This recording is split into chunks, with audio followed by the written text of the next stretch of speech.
नमस्कार दोस्तों, बात करूंगा Uttar Pradesh state medical faculty के बारे में सेकंड काउंसलिंग से रिलेटेड। जो भी स्टूडेंट्स फर्स्ट राउंड काउंसलिंग में मिली सीट से या कोर्स से या तो दोनों से ही सेटिस्फाइड नहीं है, वो स्टूडेंट्स अपना कॉलेज या कोर्स अपग्रेड कर सकते हैं। आप लोगों के लिए क्या प्रोसीजर रहने वाला है, कुछ सावधानियां हैं जो आपको करने की ज़रूरत है। तो चलिए सभी बातों को बताऊंगा, लेकिन ध्यान से आप लोग वीडियो को देख लीजिएगा आखिर तक में। सबसे पहले स्टेट मेडिकल फैकल्टी की ऑफिशियल वेबसाइट को विजिट करें और ये सभी डेट ध्यान रखिएगा। 1 तक रजिस्ट्रेशन कर सकते हो, 2 तक में चॉइस फिलिंग, 4 से 9 के बीच डिसीजन मेकिंग रहेगा। डॉक्यूमेंट वेरिफिकेशन 4 से 10 सितंबर तक रहने वाला है। तो सबसे पहले अपनी आईडी को कर लीजिएगा लॉगिन इधर पे क्लिक करने के बाद। चलिए क्लिक कर लेता हूँ। उसके बाद अपना एप्लीकेशन आईडी इंटर करना है, पासवर्ड इंटर करना है और ये कैप्चा नीचे फिलअप करके लॉगिन कर लेना है। जब आप अपनी आईडी को ओपन करेंगे तो सबसे पहले आपको रजिस्ट्रेशन वाले ऑप्शन पर चले जाना है, जहाँ पर आपसे 500 रुपये मांगा जाएगा रजिस्ट्रेशन फ़ीस। रजिस्ट्रेशन फ़ीस जैसे ही आप सबमिट करेंगे, आपका रजिस्ट्रेशन प्रोसीजर पूरा कंप्लीट हो जाएगा।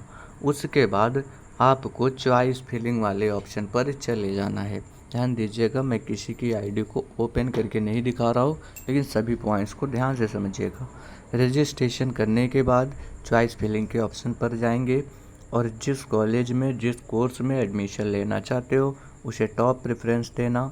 उसके बाद कुछ और प्रेफरेंसेज आपको दे देना है।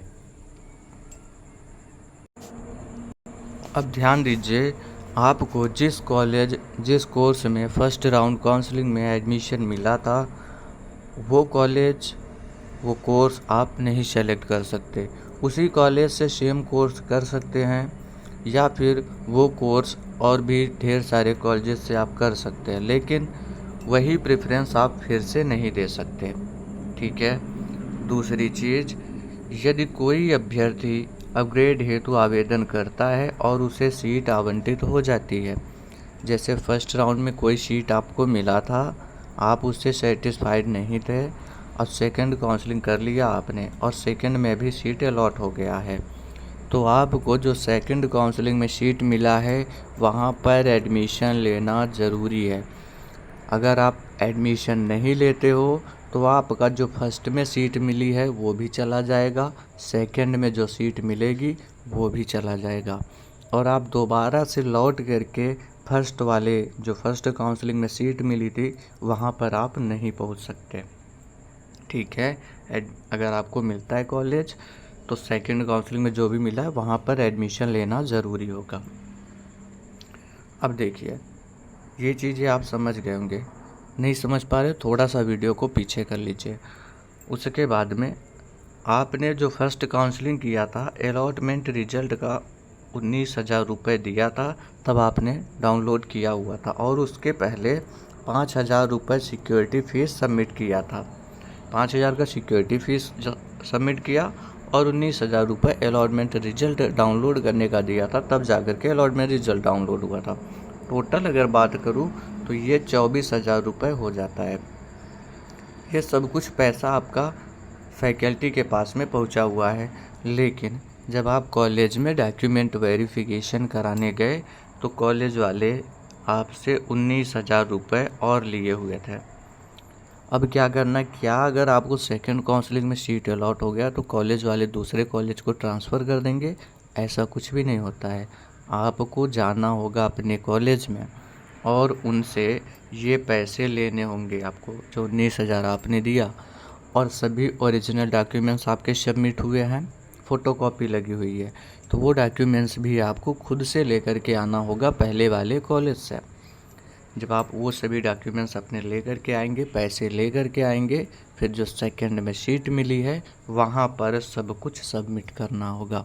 कहने का मतलब, सेकंड काउंसलिंग में अलॉटमेंट रिजल्ट डाउनलोड करने का 1 भी रुपये नहीं लगेगा, लेकिन जो 19,000 फीस आपने पहले वाले कॉलेज में दिया था, ये फीस और सभी डॉक्यूमेंट्स ले करके आओगे 4 से 10 के बीच में फिर आप एडमिशन ले सकते हो 4 से 10 सितंबर के बीच में, जो दूसरा वाला कॉलेज मिला है उसमें। ये पूरा प्रोसीजर रहने वाला है आप लोगों के लिए। उम्मीद कर रहा हूँ बातों को समझे होंगे।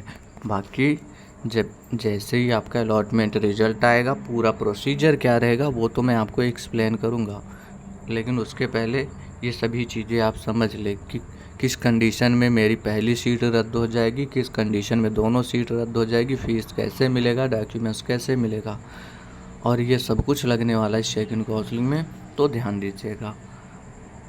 अगर बातों को समझ पाए हो तो वीडियो लाइक कर देना। अगर आप एक बार में नहीं समझ पा रहे हो, 2 बार 3 बार देखिए, तब जा कर के आप समझ पाएंगे। लेकिन मैं आपसे ये बोलूँगा, उससे भी बेहतर होगा एक बार आप इस सभी गाइडलाइन को बिल्कुल बारीकी से समझ लें। ठीक है दोस्तों, बाकी मिलता हूँ नेक्स्ट वीडियो में। Thanks for watching this video.